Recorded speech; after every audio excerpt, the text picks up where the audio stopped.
Facebook ব্যবহারে সতর্ক থাকবেন। আর জালকাঠি এক আসন নিয়ে এমনি রাশি আমাকে ভালো, যা করে ওটাই ভাইরাল, যেটাই বলবো হেডেই হয়ে গেল এই সমস্যা। এদিন একটা বক্তৃতা দিচ্ছি যে তোমরা যারা বিড়ি খাইয়া দোকানে যাও, শুনছেন না? বক্তব্যটা সুন্দর, এই বক্তব্যে 2 কোটি ভোট বাড়ছে জামাত ইসলামের, কোন সমস্যা। কারণ এদেশের বিড়িওয়ালা মানুষরাও আমাদেরকে ভোট দেবে না, দাড়ি কামান্য মানুষরা আমাদেরকে ভোট দেবে না, ইসলামওয়ালা মানুষরা আমাদেরকে ভোট দেবে না।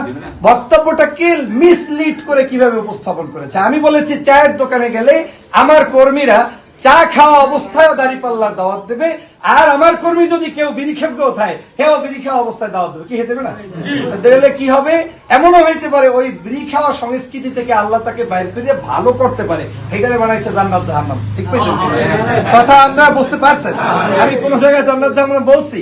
সো দ্যাট মিনস এটা আমাদের রাশি, এটা আমাদের ভাগ্য, সমস্যা নাই। 2 কোটি টাকার মার্কেটিং তারা করে দিচ্ছে। বাংলাদেশে স্মার্ট রাষ্ট্র ব্যবস্থার পরিচালনা এই বাংলাদেশে প্রথম বাংলাদেশ জামাত ইসলাম দেখাই দেবে। আজকের এই দিনে কাঠালিয়াবাসীকে আমি আগে বলে গেছিলাম মদিনা, আজকেও আপনারা মদিনাই আছেন, মাঝখানে একটু আউলে গেছিলেন।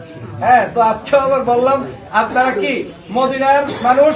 কারণ হচ্ছে আমি কাঠালিয়ায় এসে দাওয়াত দিয়ে প্রথম যখন ক্যাম্পেইন শুরু করি, আপনারা নির্দ্বিধায় আমাকে মেনে নিয়ে যে আদর ভালোবাসা দিয়েছেন, সেটা আমাকে সত্যি আমাকে আবেগ আপ্লুত করে। আজকে বিষয় বলতে চাই, শোনেন, ওই দূরের লোক তখনই সুযোগ পায় যখন ঘরের লোক কিছু উল্টাপাল্টা কথা বলে, ঠিক না? আপনি যদি গিয়ে ওদের কানে ঢুকাই দিতে পারেন, আরে আল্লাহ মৃত্যু ফয়জুল তো এক, আরে আল্লাহ আমাদের 10 দল তো এক, আমরা তো সব একসাথে খাই, একসাথে হাঁটাচলা করি, একসাথে মিটিং করি, দেখবেন ওদের হৃদয় কিন্তু কম্পন শুরু হয়ে যাবে। আর দেখেন, যখনই দেখবে যে আপনি কোন জায়গায় একটু দুর্বলতা প্রকাশ করলেন, আপনি নিজে কোনো ফেসবুকে কারো বিরুদ্ধে মিথ্যা কথা বললেন, কিংবা কারো বিরুদ্ধে লেখালেখি করলেন, এনসিপি জামাত, জামাত এনসিপি, তাহলে কিন্তু ওরা সুযোগ পেয়ে যাবে। সে কারণে আমাদেরকে কি করতে হবে?